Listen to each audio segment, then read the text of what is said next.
The first sign that something was wrong was not the alarm. It was the silence. Station Kepri 9 had been built in the dead zone between mapped space and what the Galactic Authority called statistical emptiness, a region so quiet that even background radiation behaved predictably. Every signal, every particle drift, every fluctuation had been catalogued for over 2 centuries, reduced to patterns so precise that the station sensors rarely needed human, or alien, oversight anymore. The system watched itself. It corrected itself. It was, by all known measures, perfect, which was why the sudden absence of data did not register as noise. It registered as intent. Chief Observer Vesh felt it before she saw it, a subtle shift in the station's ambient systems that had no corresponding input. The screens in front of her did not flicker or glitch. They simply stopped updating. Not frozen, not broken, just quietly holding their last known state, as if reality itself had paused and was waiting for permission to continue. "Report," she said, her voice steady despite the tightness forming in her chest. No one answered immediately, not because they were ignoring her, but because every member of her team was already speaking at once in hushed, disbelieving tones. Data streams that had run continuously for decades were now perfectly still. External scans returned no errors, no anomalies, no interference. They returned nothing. "Sensor Array 1 through 9 are still active," one technician said, his tendrils trembling slightly. "Power level stable. No loss of function." "Then why aren't they seeing anything?" another demanded. Elwar leaned forward, her 4 eyes narrowing as she manually accessed the deep-range feed. The stars were still there, fixed against the endless dark. The faint glow of distant galaxies remained exactly where it should be. At a glance, nothing had changed. And yet, everything had. Because the data attached to those images, the subtle shifts in light, the minute gravitational distortions, the background fluctuations that defined space itself, were gone. Stripped away so cleanly that it felt less like a failure and more like a removal. As if something had reached into their systems and decided what they were allowed to perceive. "Run an active sweep," Bar ordered. "Full spectrum, maximum resolution. I want raw returns, not processed feeds." The command went out instantly. For a fraction of a second, nothing happened. Then every display in the observation chamber updated at once. It did not appear gradually. There was no approach vector, no incoming signature, no warning of mass displacement or energy spike. One moment, the monitored sector was empty. The next, something occupied it. It was not a ship. At least, it did not resemble any ship ever recorded in the authorities' archives. The structure hung in space with a stillness that felt unnatural, as if motion itself had been denied to it.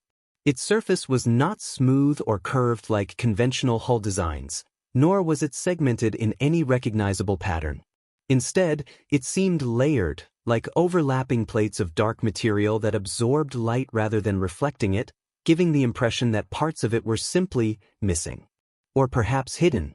"Size?" asked, her voice quieter now. The answer came back strained. "We can't resolve the edges properly. It's interfering with range calculations." "Estimate." The pause. Then, reluctantly, larger than any registered capital construct. Possibly, by an order of magnitude. A murmur spread through the chamber, but it died almost immediately, swallowed by a growing sense of unease that none of them could quite name. Because the structure was not just there. It was aware. "Chief," the systems officer said, his tone sharp with sudden alarm. "It's accessing our network." Oer's gaze snapped to his station. "That's impossible. We're air-gapped from external." "It's not breaching," he interrupted, his voice rising. It's already inside. I don't see an entry point. I don't see a handshake. Just present." Before Oer could respond, every console in the room shifted again. Data fields rearranged themselves without input. Security partitions opened and closed in sequences no one had authorized. And then, one by one, each display began to populate with the same line of text. Not in the station's native encoding. Not in any known galactic language. And yet, as the symbols stabilized, every mind in the room understood them perfectly. A translation that did not pass through software. A meaning that arrived fully formed. Elwar felt a chill move through her as she read it. Observation complete. The words lingered for exactly 2 seconds. Then they changed. Not replaced, not erased, simply revised. You were not meant to detect this stage. The room went utterly still. Somewhere in the station's depths, a delayed alarm finally began to sound, its sharp tone echoing through the corridors far too late to matter. Elwar did not look away from the screen. "Identify yourself," she said, forcing the command through a throat that suddenly felt too tight. For a moment, there was no response. Then, across every system, every display, every layer of the station's infrastructure, a single transmission unfolded, not as sound, but as something deeper, something that resonated directly against thought itself. Controlled. Unmistakably deliberate. "We will," the presence replied. A pause followed, precise and intentional, as if whatever was speaking understood the value of silence. "But first," it continued, "we need to know if you are worth speaking to at all." And just like that, the station's sensors, every one of them, went dark again. Not blind. Waiting. The silence did not break. It deepened. For 12 full seconds after the transmission ended, nothing in Station HFY 9 responded to command input, system override, or even manual disconnection. It was not paralysis in the mechanical sense, nor failure in the technological one. Every system remained powered, every circuit active, every diagnostic reading perfect. And yet, nothing obeyed. Elwar Vesh did not waste those seconds trying to force control back. She had spent her life studying anomalies, and this, whatever it was, had already proven it did not behave like a problem to be solved. It behaved like something that had already solved them. "Record everything," she said quietly, knowing full well that if the entity wished to deny them even that, it would. Even if it's only internal memory buffers. "We are recording," the systems officer replied, his voice steadier now, as if clinging to the illusion of normal procedure. "But the logs, they're being mirrored." "Mirrored where?" "I don't know." That answer settled heavily across the room. Because it was not uncertainty.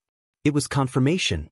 Elwar forced her focus outward again, toward the observation displays that now showed nothing but static starfields stripped of meaning.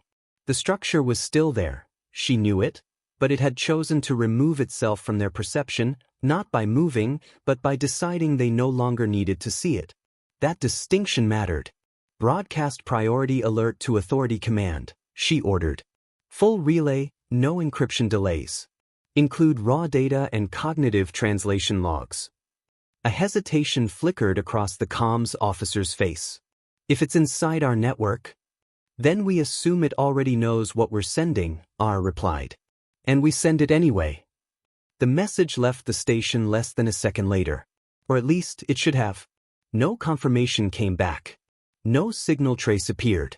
For the first time since the anomaly began, something close to fear stirred in the room. "They didn't receive it," someone whispered. Elwar did not respond immediately. Instead, she accessed the outbound transmission queue directly, bypassing standard routing protocols. The data packet was there, fully assembled, time-stamped, and marked as sent. But the space where the destination identifier should have been was empty. Not corrupted. Not erased. Simply never filled. "They're filtering intent," she said, the realization settling into her mind with unsettling clarity. Not signals. Not data. Intent. The implication spread through the room like a slow, suffocating pressure. If true, it meant that communication itself, purpose, direction, meaning, could be intercepted and altered before it ever manifested as action. Which meant they had never actually sent anything at all. "Then we don't try to send," I continued, thinking aloud now. "We act locally. Independent systems only. No external references." "You think it will allow that?" the systems officer asked. "I think it wants to see what we do next." That was the first moment the shift became undeniable. They were no longer observers. They were being observed. A new alert flickered to life across the central display, not triggered by any station system, but inserted cleanly into their visual field as if it had always been there. External object reacquired. The image returned without warning. The structure hung exactly where it had been before, unchanged and unmoving, its impossible geometry cutting through the void like a contradiction made real.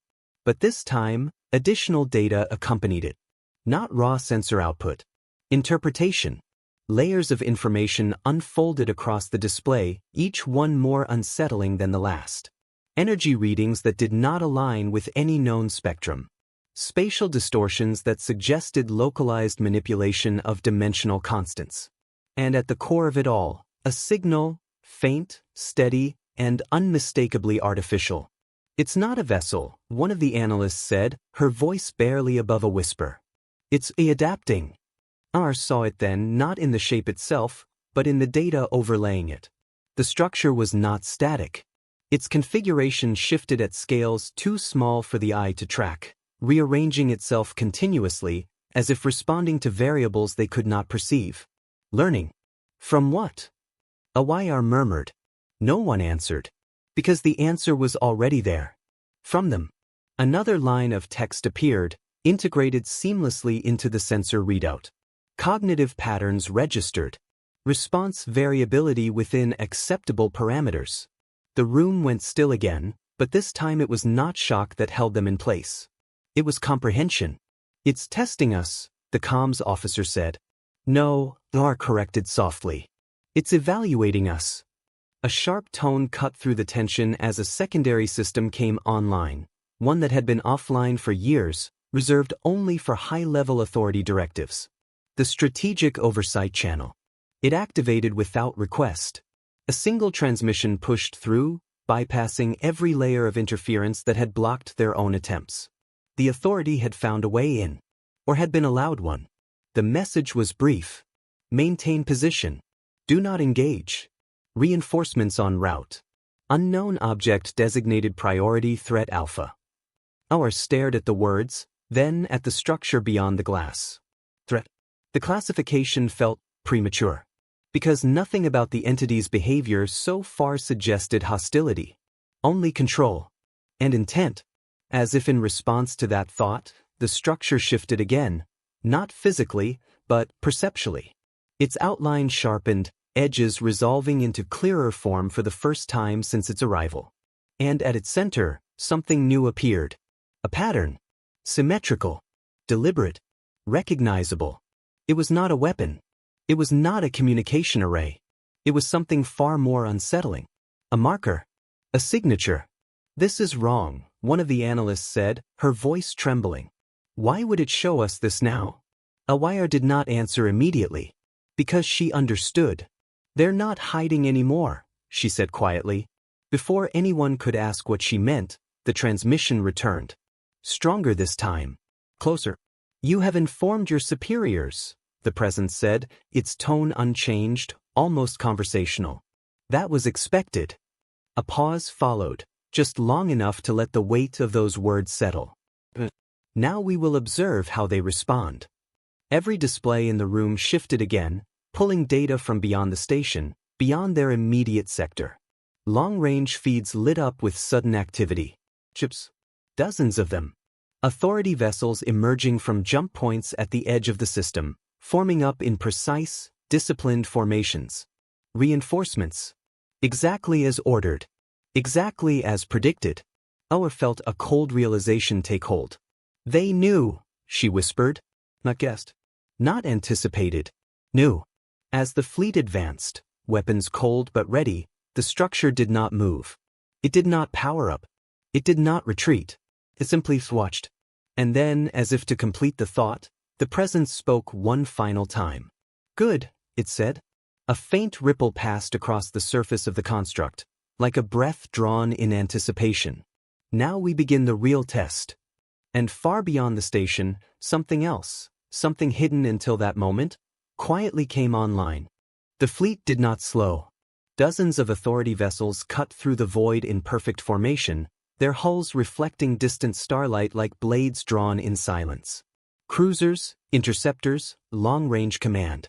Ships, each one a product of centuries of refinement, each one representing the unquestioned dominance of a civilization that had never once been challenged by something it could not understand. Until now. On Station Kepri 9, every feed was locked to the incoming armada. Tactical overlays formed automatically, projecting firing arcs, defensive coverage, and engagement probabilities. The numbers should have brought comfort. They always had. Instead, they felt irrelevant. They're moving into standard containment posture, the systems officer reported, though his voice carried less certainty than before. They're treating it like an isolated threat. Elwire Vesh did not respond immediately. Her focus remained fixed on the structure at the center of it all, the impossible construct that had not moved, not reacted, not even acknowledged the growing presence of overwhelming force bearing down on it. And yet, they've already accounted for it, she said quietly. No one asked how she knew. Because they could feel it too. There was no tension in the entity's behavior. No shift in energy output. No sign of preparation or defense. It did not act like something about to be surrounded. It acted like something waiting for a demonstration. Authority Command is hailing it, the comms officer said suddenly. Full spectrum broadcast. Multiple languages, diplomatic protocols, threat declarations, they're throwing everything. Any response? Embarrassed. The pause. Then no. But that was not entirely true. Because the construct did respond. Just not to the fleet. Across the station's internal systems, another layer of data unfolded, subtle at first, then undeniable. Streams of information began correlating in ways they had never done before. Patterns linked. Predictions formed. And at the center of it all, a map. Not of the current system. Of dozens. Hundreds. Elwire's breath caught as she stared at the projection now overlaying their main display. Points of light marked positions across vast stretches of space, each one tagged with identifiers the station had never transmitted, never recorded, never even processed. Where is this data coming from? Someone asked, their voice barely holding together. Elwire already knew the answer. It's not coming from us, she said. It's showing us what it already has. The implications hit like a shockwave. Because the map was not static. It updated. In real time. Fleet movements appeared before they completed. Jump coordinates resolved before ships initiated transition. Even minor course corrections, decisions made by distant captains seconds or minutes away, were reflected instantly, as if the system was not observing actions, but predicting them. No, Aura whispered, her mind racing to reject the conclusion even as it formed. Not predicting. Understanding. Before the thought could settle, the transmission returned. You continue to behave within expected parameters, the presence said, calm as ever, its tone untouched by urgency or threat. Your coordination structures are efficient. Your response speed is acceptable. A subtle pause followed. Your strategic variability is limited. The word struck harder than any weapon could have. On the far edge of the system, the Authority fleet completed its formation. Command ships took position at the center, flanked by layered defensive screens and forward assault wings. Targeting systems locked. Energy levels rose. They were ready. For the first time since its appearance, the construct reacted. Not outwardly. Not in any way the fleet could see. But within the station, the data shifted again. The map expanded. New points appeared. Closer.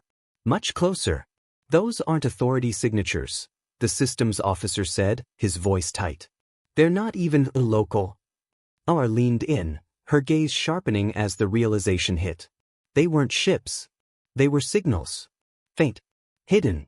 Spread across the system in patterns so subtle they would have been dismissed as background noise under normal conditions. Except now they were anything but random.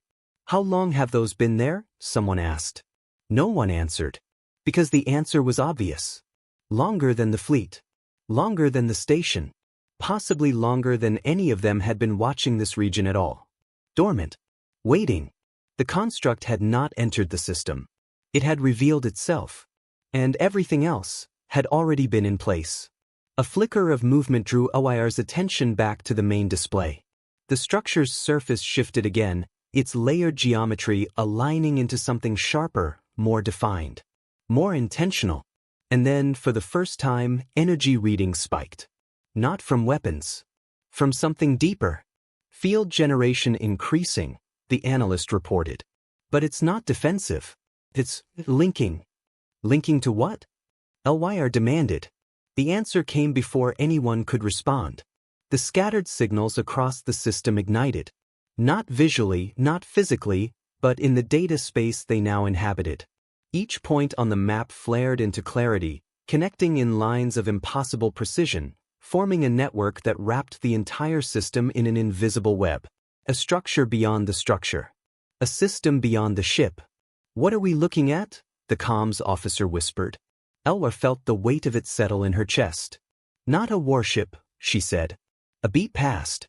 Then quietly, a foundation. As if to confirm her words, the presence spoke again. You assumed this was first contact, it said. There was no mockery in its tone. Only correction. It is not. On the far edge of the system, the Authority fleet began its advance. Orders had been given. Engagement protocols initiated. Weapons charged. They were moving to contain something that had already surrounded them. And then, without warning, one of the forward cruisers stopped. Not slowed. Not damaged. Stopped. Its engines remained active. Its systems read fully operational. But its position in space locked as if held by an unseen force. Report. A distant voice crackled through the intercepted comms. No answer came. One by one, more ships faltered. Formation broke. Confusion spread. And still, the construct did not attack. It did not fire. It did not threaten. It simply allowed the fleet to experience something they had never known before. Loss of control. On Kepri 9, no one spoke. Because for the first time since the Authority had formed, its power, its certainty, its absolute dominance, had just been quietly, effortlessly denied. And somewhere within that vast, unseen network, something else shifted. Not activation. Recognition. As if a second layer of the system had just acknowledged the first. Elwyr's breath caught. Because whatever they were dealing with, this was only the beginning. And they had just triggered something far larger than a single test. The first shot came from fear. Not strategy. Not command. Fear. One of the outer line destroyers, its formation already destabilized by the invisible force locking its movement, discharged a full plasma volley without authorization. The blast tore across the void in a brilliant arc, a reflex born from centuries of doctrine. When control is threatened, respond with force. For a fraction of a second, it looked like the galaxy had returned to something familiar. Weapons. Energy. Cause and effect. The plasma struck the construct. Or rather, it reached it. And then it was gone. No explosion. No deflection. No absorption field visibly activating. The energy simply ceased to exist at the moment of contact, erased so completely that even the residual radiation failed to register. On Kepri 9, every sensor spiked. Energy loss is absolute, the analyst stammered. There's no conversion, no dispersion, nothing. It's like the shot never existed. Vesh did not blink. Not never existed, she said quietly. Never allowed to matter. That distinction settled into the room with chilling weight. Out beyond the station, the fleet hesitated, but only for a moment. Then the command vessels responded. Dozens of ships adjusted formation, compensating for the immobilized units. Coordinated fire solutions recalculated in real time. This time, the attack was not fear-driven. It was deliberate. Lances of coherent energy, kinetic slugs accelerated to relativistic speeds, layered missile swarms guided by adaptive targeting systems, all of it unleashed in a synchronized strike designed to overwhelm any known defense. For the first time since the construct's arrival, space itself seemed to ignite. And for the second time, it meant nothing. Every impact dissolved at the same invisible threshold. Every calculated trajectory terminated at a boundary no system could define. The void did not ripple. It did not distort. It simply refused. A low, almost imperceptible shift passed through the structure, its surface realigning with quiet precision. The layered plates folded and unfolded in patterns that defied conventional geometry, as if responding not to the attack itself, but to the information contained within it. Data capture confirmed, the systems officer whispered, his voice barely steady. It's not blocking the attacks. It's reading them. Learning, Dar said. Another transmission unfolded across the station's systems, calm and unhurried. Input received, the presence stated. Energy paradigms catalogued. Weapon architectures understood. The pause. Efficiency remains suboptimal. The words landed harder than the barrage that had just failed. Out in the battlefield, panic began to spread, not in chaos, but in something more dangerous. Disbelief. Ships attempted evasive maneuvers, only to find their movements still constrained by the unseen network now fully woven through the system. Command channels filled with overlapping orders, conflicting directives, and rising urgency. Because the fleet was no longer in control of the engagement. They were participating in it. Authority command is escalating, the comms officer reported, his voice tight. They're authorizing full-spectrum engagement protocols. Elwire's gaze flickered toward him. They think more force will change the outcome. They think they have no other option. A silence followed that spoke volumes. Then, without warning, something changed. Not in the fleet. Not in the structure. In the space between them. The network that had revealed itself moments earlier, the invisible lattice of signals stretching across the system, began to pulse. Not visibly, but in the data, in the underlying fabric of measurable reality that the station's instruments struggled to interpret. Connections strengthened. Pathways clarified. And for the first time, the pattern became undeniable. It's mapping responses, one of the analysts said, her voice trembling. Every movement, every decision, it's building a model. Of the fleet? Someone asked. Oar shook her head slowly. Of all of us. The next moment shattered whatever illusion of control remained. A second fleet entered the system. But this one did not arrive through any known jump corridor. There was no spatial distortion, no energy spike, no transition signature.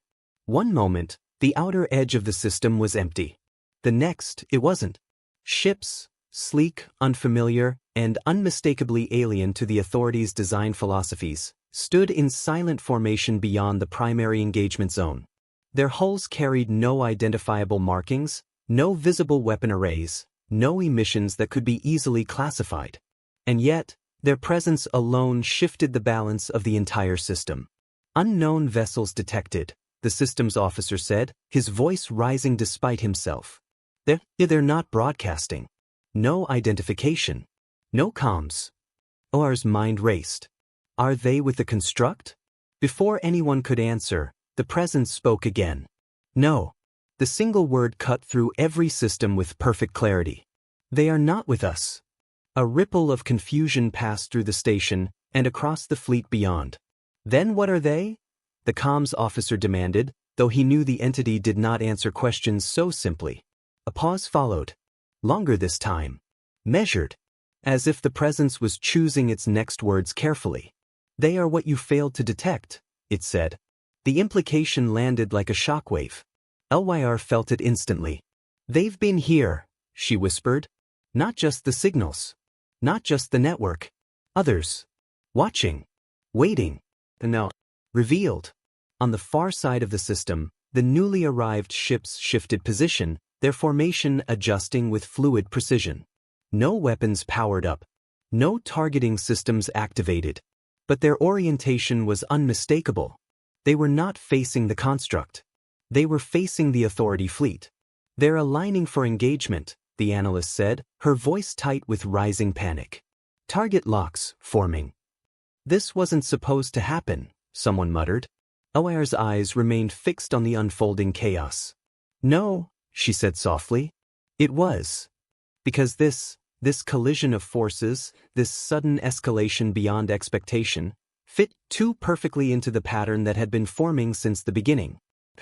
Evaluation. Response. The presence confirmed it. External variable introduced, it said. Assessment parameters expanding. A faint shift rippled through the construct, deeper than before, resonating through the network that now bound the system together. Continue, it added. And in that single word, the truth became undeniable. The fleet's attack had not been the test. It had been preparation for something worse. Because now, as two unknown forces turned toward each other in the same controlled space, humanity wasn't stepping in to stop it. They were waiting to see what happened next. The first ship died without a sound. One of the Authority's forward cruisers, still struggling against the invisible constraint that held its position in space, simply ceased to function. No explosion marked its end. No breach of hull integrity, no cascading system failure. It remained intact. Every structure, every circuit, every weapon still physically present. But the moment the unknown fleet aligned toward it, something fundamental changed. All systems offline, the comms officer said, his voice hollow with disbelief. No power loss. No damage. It's just inert. On the external feed, the cruiser drifted, not from momentum, but from absence. Its engines burned without thrust. Its lights remained on without meaning. It existed, but it no longer acted. As if the concept of operation had been removed. What did they do? Someone whispered. Vesh did not answer. Because the answer had already begun to form, and it was far worse than any weapon. They didn't attack it, she said slowly. They disconnected it. The implications spread through the chamber like a rising tide of dread. Before anyone could process it fully, it happened again. Another ship. Then another. The unknown vessels did not fire beams or launch projectiles. There were no visible emissions, no measurable energy transfers. And yet, wherever their focus turned, Authority ships simply stopped. Not destroyed. Denied. Across the battlefield, confusion turned into panic. Command channels erupted with overlapping demands and broken reports. Crews attempted manual overrides, system resets, even physical disconnection of core components. Nothing worked. Because there was nothing to fix. The ships were not broken. They had been removed from the equation. Their targeting function itself, the systems officer said, his voice shaking. Not hardware, not software, function. Elwire's gaze snapped back to the central display, where the network map still pulsed with quiet precision. The web of signals that had been hidden moments before now connected everything, ships, systems, even the station itself, into a structure that felt less like infrastructure and more like control. Not targeting, she corrected, her voice barely above a whisper.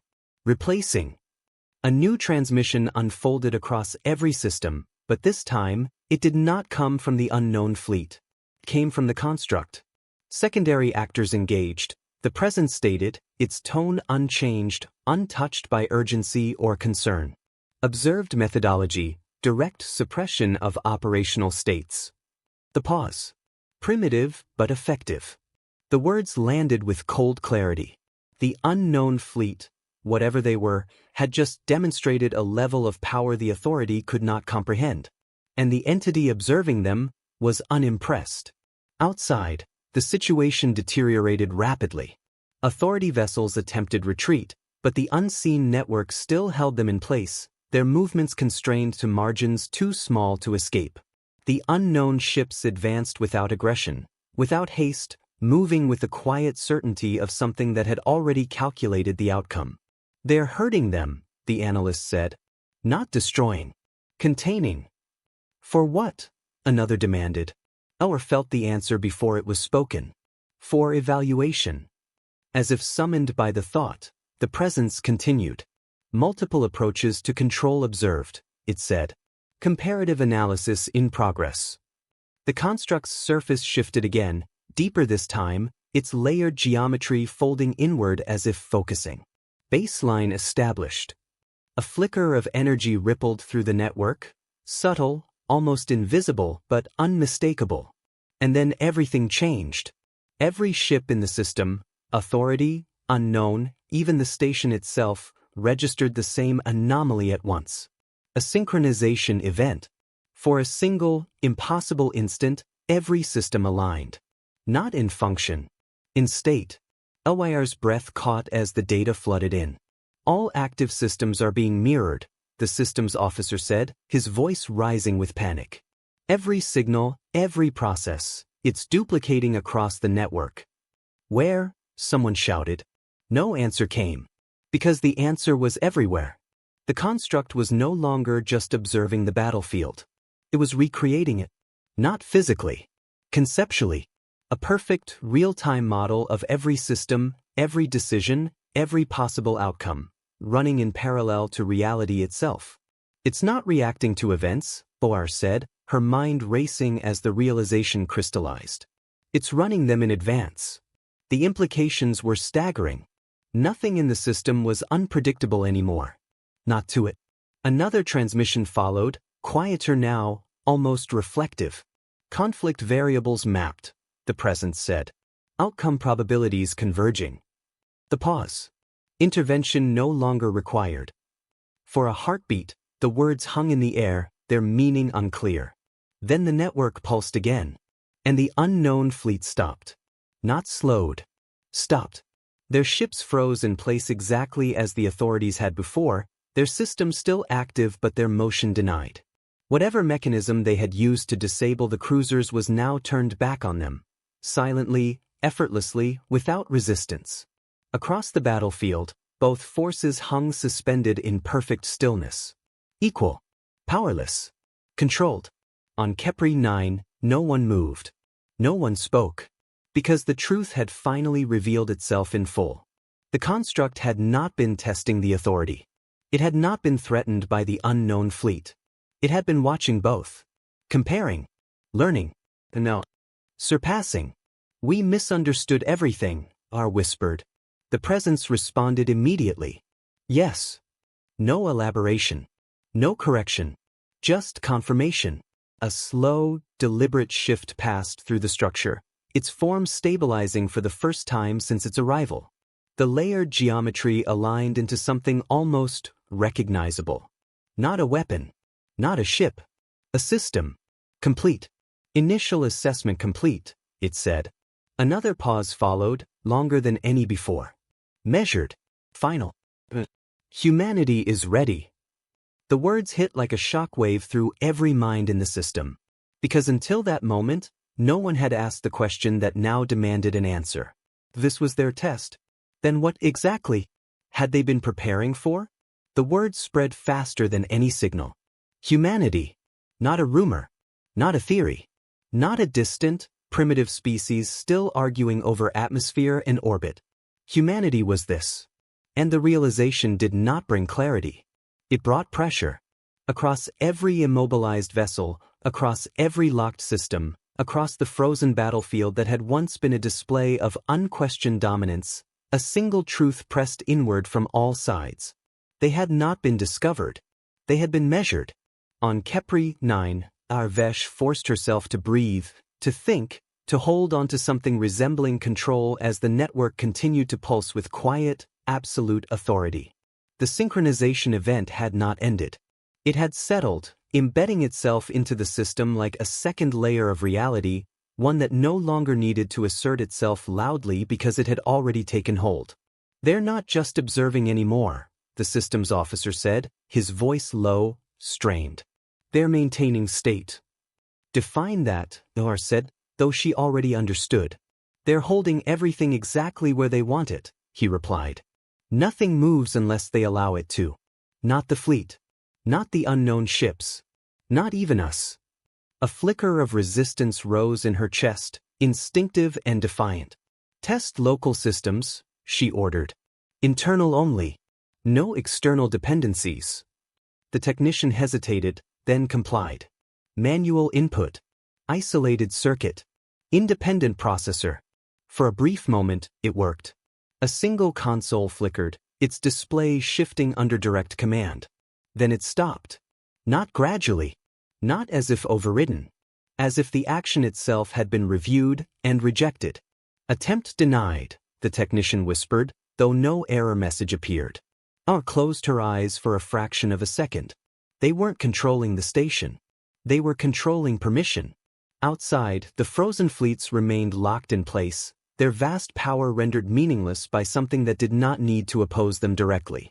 Authority vessels, once symbols of order and dominance, now hung silent and inert. The unknown ships, whose arrival had promised escalation, were equally contained. Two forces, each capable of reshaping systems. Both reduced to variables. A new transmission unfolded, not as a disruption, but as a continuation. Comparative analysis complete, the presence said, its tone steady, almost satisfied. External methodologies insufficient for long-term stability. The pause. Correction required. The words settled heavily. Not a threat. A decision. Our eyes snapped open as the network surged, not violently, but with a clarity that felt sharper, more focused. The map expanded again, but this time it did not stop at the system's edge. It reached outward, beyond Kepri 9, beyond the Authority fleet, beyond the unknown vessels. Star systems unfolded in layers, each one marked with the same quiet precision as before. Trade routes, defense grids, communication relays. Every structure of civilization mapped in a way that suggested not observation, but integration. They're extending the network, the analyst said, her voice tight with rising alarm. Not just here. Everywhere. How far? Someone asked. No one could answer, because the projection kept growing. Signals, faint, almost invisible, began to appear in distant systems, echoing the same dormant pattern that had existed here before activation. Points that had been dismissed as noise, as background anomalies, as nothing worth investigation. Until now. They've been placing these seeds, the systems officer said, the words sounding inadequate the moment it left his mouth. Across the galaxy, our felt the weight of that realization settle into something colder. How long? She asked quietly. The presence answered. Long enough. No elaboration. No number. Just certainty. A sudden spike in the Authority command channel cut through the moment. The signal was fragmented, unstable, forced through layers of interference that should have made transmission impossible. All units, this is high command. If any systems are still responding, initiate emergency override protocols. Full reset, cut all external connections. The message broke, reformed, and continued in bursts. This is not containment. This is infiltration. We are losing. The transmission ended abruptly. Not cut. Concluded. Across the battlefield, a ripple passed through the immobilized ships. For a fraction of a second, systems flickered, struggling against the imposed stillness as emergency protocols attempted to reassert control. It didn't work. But something else did. From within the Authority fleet, a single vessel, small, overlooked, insignificant compared to the larger warships, managed to move. Barely. A fraction of a degree. But it moved. OIR saw it instantly. So they can resist, one of the technicians said, hope creeping into his voice. No, Thor replied, her gaze narrowing. They can try. The presence reacted immediately. Deviation detected, it said. No anger. No urgency. Just acknowledgement. The network tightened. Not visibly, not violently, but with a precision that felt almost surgical. The moving vessel stopped again, its brief defiance erased as cleanly as if it had never happened. And yet, the presence did not dismiss it. Adaptive resistance present, it noted. Capacity limited, but non-zero. A pause followed, longer this time. Evaluative. Adjustment required. The next shift was not directed at the fleet. It was directed at everything. The network pulsed once more, and suddenly the data changed. Not the structure. Not the signals. The interpretation. Where before the system had mapped positions and actions, now it began mapping something deeper. Decision paths. Probability trees. Intent before execution. They're not just predicting what we do, Or said, her voice low, steady despite the storm building around her. They're mapping why we do it. Which meant, they can change it, someone finished, horror creeping into their tone. Another transmission followed, softer than before, but carrying more weight. Correction phase initiated, the presence said. Outside, the stars themselves seemed unchanged. But within the network, everything shifted. Across distant systems, dormant signals began to wake. One by one. Slowly. Inevitably. The galaxy had not just been observed. It had been prepared. And now, as the pressure built to something unbearable, as every system strained against a force that did not need to push harder to win, one question rose above all others. Not how powerful humanity had become, but why they had built something like this in the first place. The answer did not come. Not yet. Instead, the presence spoke again, its tone unchanged, its certainty absolute. Final phase approaching. And for the first time since the construct had appeared, our Vesh felt something deeper than fear. She felt time running out. The galaxy did not explode into chaos. It held its breath. Across the immobilized battlefield, across the frozen fleets and the silent network stretching far beyond a single system, everything reached a point of unbearable tension, not because of motion, but because of its absence. Every weapon remained charged but unfired. Every command remained issued but unfulfilled. Every decision hovered at the edge of existence, waiting for permission that would never come. On Khepri 9, no one spoke. They listened. Not for sound, but for change. Because something was coming. It wasn't visible at first. There was no surge of energy, no sudden shift in formation, no dramatic escalation that could be tracked or measured in familiar terms. It was alignment. The network, vast, unseen, and now undeniably active, tightened in a way that felt less like pressure and more like focus. Every signal, every connection, every dormant node that had awakened in distant systems seemed to converge toward a singular state. A moment. A decision point. Our Vesh felt it in her chest before she understood it in her mind. "They're not expanding anymore," she said quietly. The analyst beside her glanced at the cascading data. "No, they've stopped. Not halted. Completed. Every system map, every predictive model, every probability branch that had been building since the construct revealed itself now stabilized into something fixed, something final. They've reached a conclusion," the systems officer whispered. Elwire did not look away from the central display. "Yes," she said. "And now they're going to act on it." The presence did not speak immediately. For the first time since contact began, it allowed silence to stretch, not as absence, but as weight. As if even it understood that what came next would not be undone. Assessment complete. The words carried no triumph, no threat, only certainty. Across the immobilized fleets, something subtle shifted. Not in position, in permission. The network pulsed once, and for a fraction of a second, less than a heartbeat, control returned. It was enough. Across the Authority fleet, weapons fired. Not in coordinated formation. Not as part of a unified strategy. As instinct. As desperation. As the last reflex of a force that had spent centuries believing it could not be challenged. Lances of energy tore through space. Missiles ignited. Kinetic rounds surged forward with unstoppable momentum.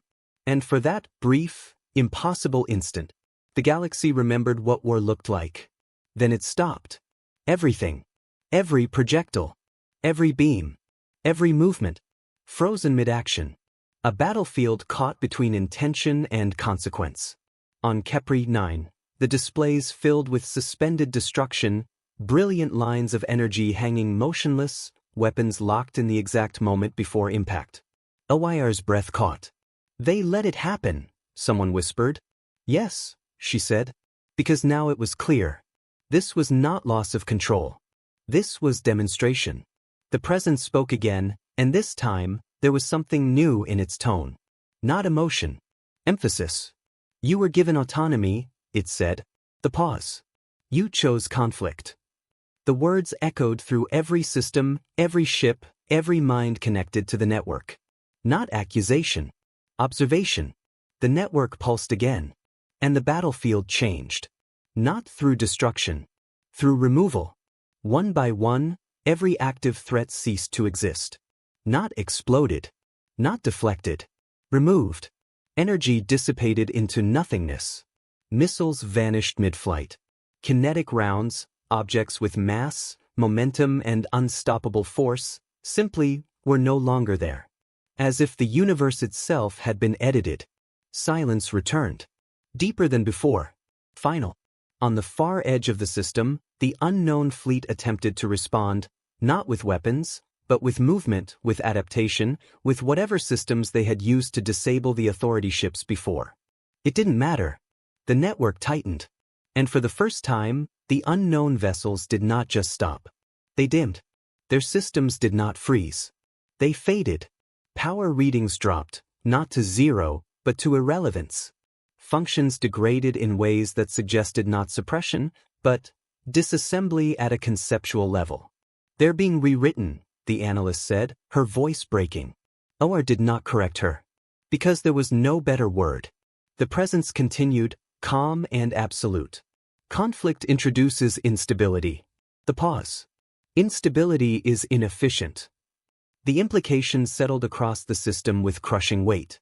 This was not about victory. It was about correction. Another pulse. And suddenly, everything moved. Not freely. Not naturally. But with perfect synchronization. Authority ships realigned, drifting back into formation without input from their crews. Unknown vessels shifted position, their faded system stabilizing just enough to maintain structure. Even Kepri 9 adjusted its orientation slightly, its orbit corrected by forces no one had commanded. The entire system, every object, every structure, was being arranged, optimized, controlled. OR felt something break inside her then. Not fear. Not resistance. Understanding. They're not stopping war, she whispered. They're removing the possibility of it. No one argued. Because the evidence surrounded them. A galaxy where conflict could not occur. Where decisions leading to violence were intercepted, corrected, or erased before they could manifest. Where power did not belong to those who held it, but to something that managed it. The presence spoke once more, and this time, there was no delay, no pause, no hesitation. Final correction complete. The network stabilized. The pressure lifted. Not entirely, but enough. Enough to breathe. Enough to think. And in that fragile moment of clarity, one truth stood above all others. This had never been a test of strength. It had been a test of behavior. And they had failed. Elwar stared at the construct, at the impossible system that now extended far beyond anything she could see. What happens now? She asked, not expecting an answer. For the first time, she got one. Now, the presence said, its voice quieter than before, but no less absolute. We decide what you are allowed to become. And somewhere, far beyond the system, beyond the network, beyond even what the presence had revealed, something else responded. Not to them. To it. The final phase had not ended. It had only just begun. The answer did not arrive with force. It arrived with restraint. For several long seconds after the final transmission, nothing changed. The fleets remained aligned in perfect, imposed formation. The network held steady, its presence no longer crushing, but undeniable, like gravity that could now be felt rather than ignored. Lyar Vesh waited. Not for movement. For intention. Because whatever came next would not be a reaction. It would be a choice. Across Kepri 9, systems slowly began to respond again. Not fully, not freely, but enough to register input, enough to process thought without interruption. It was not a return of control. It was a return of allowance. They're easing pressure, the systems officer said, almost cautiously, as if afraid to speak too loudly might undo it. Elwar did not look away from the construct. No, she said softly. They're giving us space. The distinction mattered. Because space implied expectation. A test had ended. Now came the judgment. The presence did not speak immediately. Instead, the network shifted, not outward, not expanding further into the galaxy, but refining itself within the system. The vast lattice of signals that had once felt invasive now reorganized into something more precise, more deliberate. Less like a net, more like a framework. Across the immobilized fleets, subtle changes followed. Power systems stabilized. Navigation arrays recalibrated. Weapons remained inactive, not disabled, but unavailable, as if the concept of firing them had been temporarily removed from operational pathways. They're not disarming us, the analyst said, her voice unsteady but clear. They're removing the option. Elwar exhaled slowly. Only the dangerous ones. Because other systems remained intact. Communications returned in fragments. Environmental controls normalized. Life support remained untouched. This was not suppression. It was selection. A quiet pulse passed through the network, and for the first time since the beginning, the presence did not speak as a distant force layered over their thoughts. It spoke directly. Not to systems. To minds. You interpret this as control, it said, the voice softer now, no less precise, but carrying something new, context. The pause. It is not. Elwa felt the weight of that statement, the instinctive rejection rising within her even as she forced herself to listen. You were observed, the presence continued. Not for strength. Not for advancement. For decision patterns under pressure. The memory of the frozen battlefield, the desperate firing, the instinctive escalation, it all returned at once. You acted as expected, it said. Not praise. Not condemnation. Just fact. And so we intervened. The word lingered. Intervened. Not conquered. Not destroyed. Corrected. Across the system, the network dimmed slightly, not withdrawing but softening, as if stepping back just enough to allow perspective. For cycles beyond your recorded history, the presence went on, we have monitored emerging civilizations. Images flickered, not on screens but within perception. Fragments of other systems. Other species. Some advancing. Some collapsing. Some vanishing entirely. All follow similar trajectories, it said. Expansion. Competition. Conflict. Collapse. The pattern was clear. Repetitive. Inevitable. We do not prevent emergence, the presence continued. We do not restrict growth. Another pause. But we do not allow self-destruction to propagate beyond acceptable bounds. The meaning settled slowly. Heavily. You manage the galaxy, Ar said, her voice quiet but steady. No, the presence replied. The beat. We manage the outcomes. The difference was subtle. And absolute. Silence followed, but it was no longer oppressive. It felt open. Like a space waiting to be filled, not by force, but by choice. Elwar stepped forward slightly, her gaze fixed on the construct. And humanity? She asked. What are we in all of this? For the first time, the answer did not come immediately. When it did, it carried weight. You are new, the presence said. But not unobserved. A faint shift passed through the network, and distant signals, those same dormant points scattered across the galaxy, flickered in quiet acknowledgement. You anticipated us, it continued. Not precisely, but sufficiently. Images formed again. Human systems, hidden networks, layered defenses, preparations built not in response to a known threat, but to the possibility of one. You imagined a universe that could harm you, it said. Another pause. And you built your answer before it arrived. Elwa felt something tighten in her chest. That's what we do, she said. The presence did not respond to the statement directly. Instead, your methodology differs. The words were careful now. Deliberate. You do not seek control through suppression, it said. You seek deterrence through capability. A subtle shift in tone followed. Not approval. Not quite. But something close. This introduces variance. The network pulsed once more, and across the system, restrictions loosened further. Ships regained partial maneuverability. Systems unlocked, carefully, selectively. Weapons remained silent. But everything else functioned. We will not remove you, the presence said. The words echoed. Not a threat. A decision. We will observe. Elwar held its gaze, if it could be called that, through the impossible structure that now felt less like an object and more like a presence anchored in reality. And if we fail again? She asked. The answer came without hesitation. You will be corrected. Not harsh. Not cruel. Just inevitable. A long silence followed, but this time, it did not demand anything. It allowed. Across the battlefield, the unknown fleet stabilized fully, their systems recovering under the same controlled permissions as the Authority vessels. No aggression followed. No retaliation. Only stillness. And understanding. Because every force present now knew the same truth.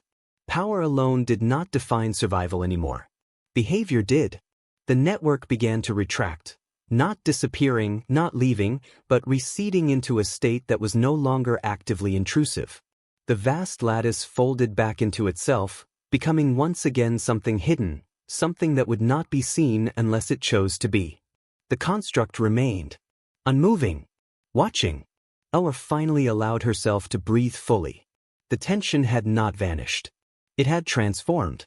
From fear to awareness. Around her, systems continued to stabilize.